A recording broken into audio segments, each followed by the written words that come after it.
Well, well, well. Robert Whittaker just slept Ikram Aliskerov in the first round of their fight at UFC Fight Night Saudi Arabia. This was a monumental occasion. All of the Saudi Arabians were out in the crowd ready to watch Ikram Aliskerov in the main event. And he got slept in a round by Whittaker. The easiest fight of Whittaker's career. Stings him with a right hand down the pipe. Wobbles him like... he barely even put steam into that right hand.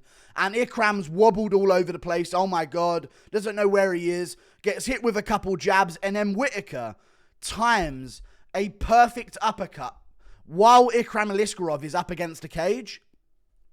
Uppercut. Straight to the jaw. Which is kind of sad for Ikram Aliskerov because Khamzat Chimaev hit him with the same shot. But Whittaker was in full control of this fight, and you just saw it from the get-go. This ain't Wale Alves, Big Makhachev. And by the way, when I say Big Makhachev, I mean Fat Makhachev, because you're barely taller than him. I've seen the pictures. I have no idea how Makhachev makes 155. Either way, just couldn't hang, little bro. And it's okay. Listen, man. Some fighters just going to lose, man. Levels in the game are shown.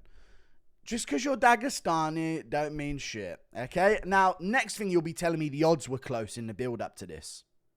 Next thing you'll be telling me people will actually pick an Ikram Aliskerov in the build-up to this. No, that can't have been happening. There's no fucking way that people glaze Dagestanis that fucking much. And respect to Ikram Aliskerov, he's the guy in the arena and he showed up to take the fight. And a massive jump up in competition that he probably knew he was going to get smoked by because he's not that level. We saw it on the regional scene. There's no way anyone out there purely picked him purely because of his name being Dagestani and his name ending in a V. There's no way any credible MMA analyst would do that, right? Purely because the guy's from Dagestan, if even, because he looks like Makhachev, you just pick him against Robert Whittaker. Let's have you never make that mistake again. How about we do that? Because as far as I'm concerned, Abdulmanap Nurmagomedov, rest in peace, one of the greatest MMA coaches of all time. If you weren't trained by the GOAT Abdulmanap himself from birth, you're just some random guy on a cliff that looks a bit funny. Like, let's just be real. You're not all Habib. You're not all Makhachev. Just because they're Dagestani doesn't mean they're going to beat Whittaker by KO. Do you think you're Dricus du Plessis or some shit? Who the fuck do you think you are? Dricus? You're not. You beat Wale Alves. Okay? Now let's see a jump up against Meerschaert.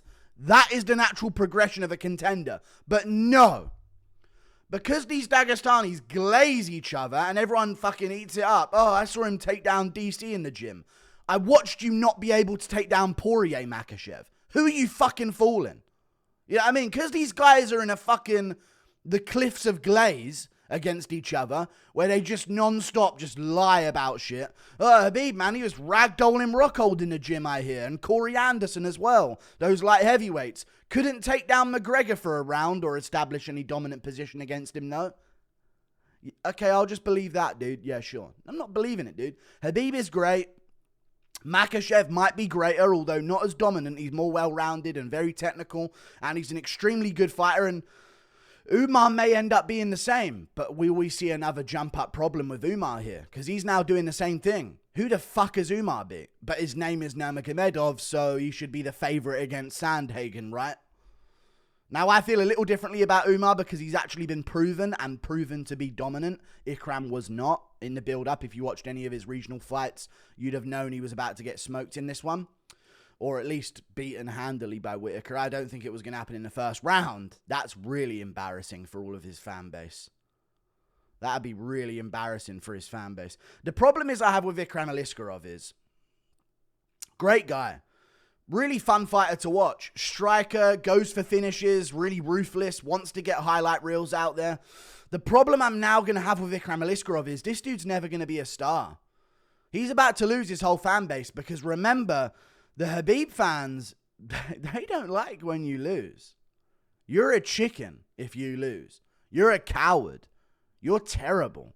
You're awful if you lose. You're never going to be anything if you lose. You're never going to be a champion if you lose. Remember that culture Khabib created?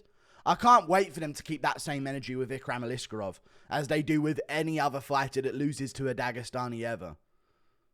I really hope they keep that same energy. Well, I don't hope so. I hope they have a change of heart and start realizing that this ain't fucking boxing just because Khabib dipped after fighting 3 people that didn't want to be taken down because they're strikers at the top of lightweight and got out undefeated. Doesn't mean that's now the case for everyone. Other fighters stick around until a tough matchup comes along. I'm just going to be really happy to gloat throughout this whole... Let me just have... You know what? Yeah, let me have a little bit of drink. Let's get set up here and just talk business. Like, does Bo Nickel beat Ikram Aliskerov? Question 1. You know what I mean? Class is now in session. Let's talk. Bo Nickel, does he sleep Ikram? I think he does. Book it in 2 weeks. Book it in a week's time. I need to see it in a week. You know what? And if he turns it down, looks like he's ducking Bo Nickel. I've seen a lot of people don't want to see Bo Nickel Shara Magomedov anymore all of a sudden. A lot of people all of a sudden don't really want to see that matchup anymore. Because someone else didn't look too good tonight either. Mr. One Eye. Mr. Guru lookalike himself. Thinks he's Mr. Big Man, does he? But, you know, it's all good. I just think Meerschaert gives Ikram problems. When you really think about the match, you know what? Who also I think could beat Ikram Aliskerov? And this goes for Makhachev as well. Like Trevor Peek in a way. If you really think about the matchup, I mean, Whittaker don't KO people. Trevor Peek does. If he gets hit by that standing hammer fist, all right, I'll calm down. Whittaker was chewing up his legs. Ikram landed a few shots, couple low kicks, couple glancing blows to the head. Whittaker took them all well. And listen, Whittaker's mindset in fights has changed, and people need to realize that. He's a lot more angry now. A lot more angry, and we're seeing that a lot more.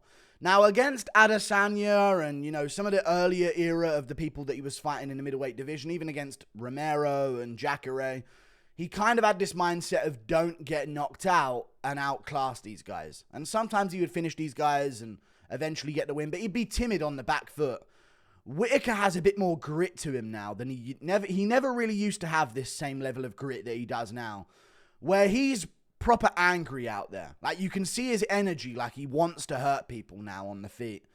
Whereas before it seemed like Whittaker would very happily just pick and move and essentially just give the chance to his opponent to wobble him. Rather than him wobbling them, and maybe he'd go for his 1-2 head kick sometimes and land it on Cannonier and land it on Jacare even.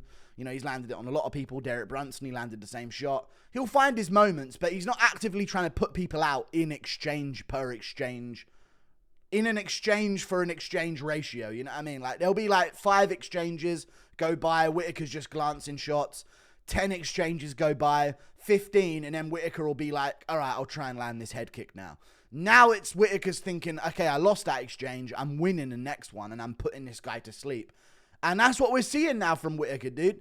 Pops the jab out there. Ikram leans back into his right, stays exactly where he is. Whittaker shifts a lane on him, blasts a straight right hand down the pipe. Ikram's wobbled all over the place. I'm begging for Whittaker to follow up and finish him.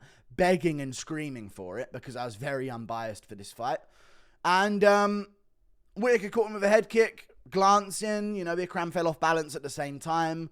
Back up, and the uppercut was there. Beautiful uppercut from Whittaker. And now what's next for Whittaker and what's next for Ikram Aliskerov? First of all, I think Ikram's back down to his level in the middleweight division. Now, remember when I got roasted for saying that he didn't deserve this shot and this would be a joke of a fight?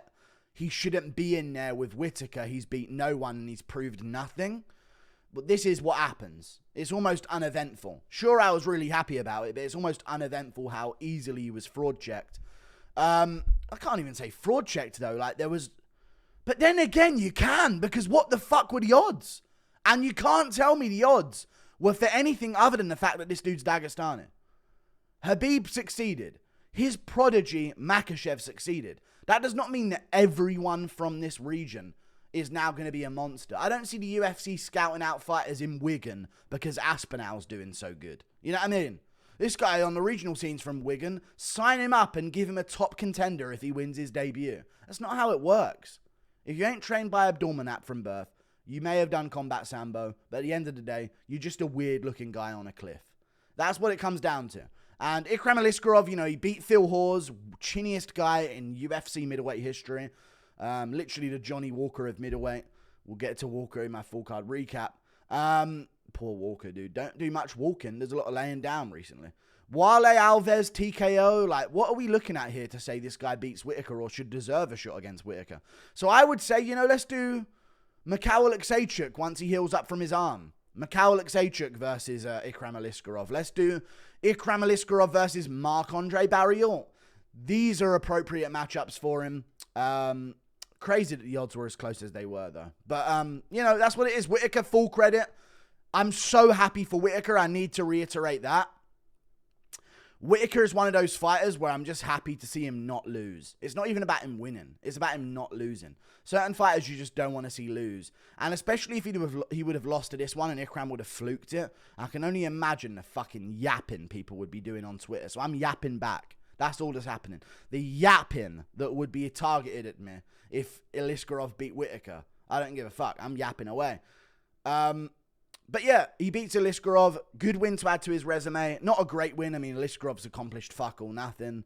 Had a bunch of shit fights on the regional scene and then beat a couple washed up UFC guys with no chin or 38 years of age that are moving up a weight class on short notice. Like, you'd have to be a fucking idiot that just believes in some fucking Dagestani witchcraft bullshit to pick him to beat Whittaker. But it's good for Whittaker, man. He stays on top. In my opinion, he puts himself in a position to pressure Strickland because, listen, I know if Adesanya wins, they are probably just going to do him versus Strickland too. But I reckon Dricus du Plessis is going to win, which means Strickland and Whittaker are going to be in a tricky spot. So I think the move is, if Whittaker and Strickland are smart, the move is to do Whittaker versus Strickland. Because you know what's going to happen to Strickland if Dricus wins. Maybe Strickland will still get the shot. But what the UFC like to do is gaslight people. Basically, Strickland thinks if he just sits there, he'll get a title shot. There's a good chance he will anyway. However, if the UFC ask Whittaker, do you want a title shot? Will you take a fight with Strickland to get a title shot? And Whittaker says yes, the UFC will hold it against Strickland massively and say, well, Whittaker said yes. He's willing to do what we want him to do. Maybe we should give him a title shot. So I think the UFC should play their little mind games. Strickland took barely any damage in his last fight, probably healed up by now. And one thing I love about this performance from Whittaker is, even when Whittaker has a masterclass performance like he did against Gastelum or other opponents as well, he looks destroyed in the face. Like, his nose is swollen up, his eyes are swollen, he's got red marks all over his face, broken hand, always got an ice pack on his hand, and a broken foot that he's limping out with. I'm so happy for Whittaker here because he took literally 0 damage. He gets to go home after this and chill in Saudi Arabia now even, with no busted nose, no swelling in the face, no broken hands, no broken feet. Dream world scenario for Whittaker. And I think they should do him versus Strickland. They could even do it at the UFC 305 card in Australia. They won't do that because having Strickland at another Adesanya press conference, you don't want other stuff getting brought up. You know, there's like, UFC's doing we'll see how much they let Dricus say at the press conference, because I think they'll be doing some damage control, because there's a lot to know about Israel Adesanya that's disgusting, like his dog fetish and shit. And Strickland's going to jump straight to that if they're at a press conference. And we know the UFC doesn't want that. They want Izzy as champ for some reason. I get it. They want that young audience of TikTok people that are retards, basically, that like Izzy. So yeah, I get it. But I reckon they should do Whittaker versus Strickland in the meantime. And I think Whittaker should push for that. Or Whittaker could do something really cool and try and back-to-back it against Nasruddin Imavov. And I think there should be a few fighters doing this as well. So we'll see who it is. If Whittaker fights Imavov and beats him, I was just saying this about Buckley earlier in my stream. I was saying that I think Buckley beats Rinat Fakretinov easily.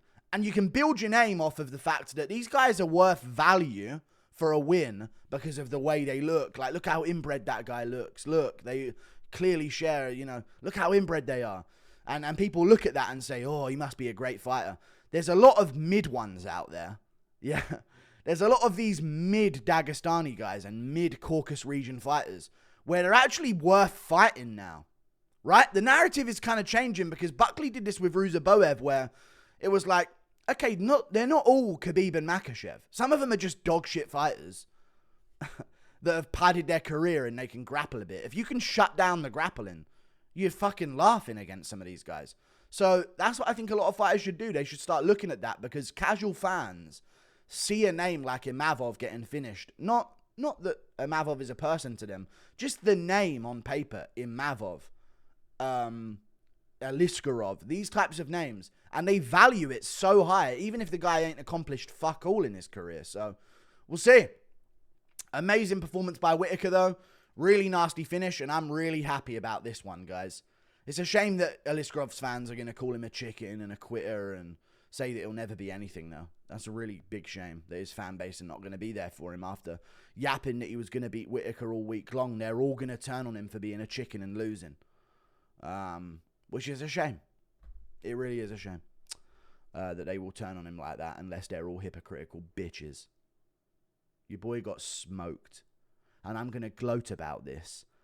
Oh, dude, I wasn't even streaming recently. I'm going to be streaming so much now, you know, because I just want to enjoy fucking existing where I can yap about the fact that Whittaker just smoked one of them.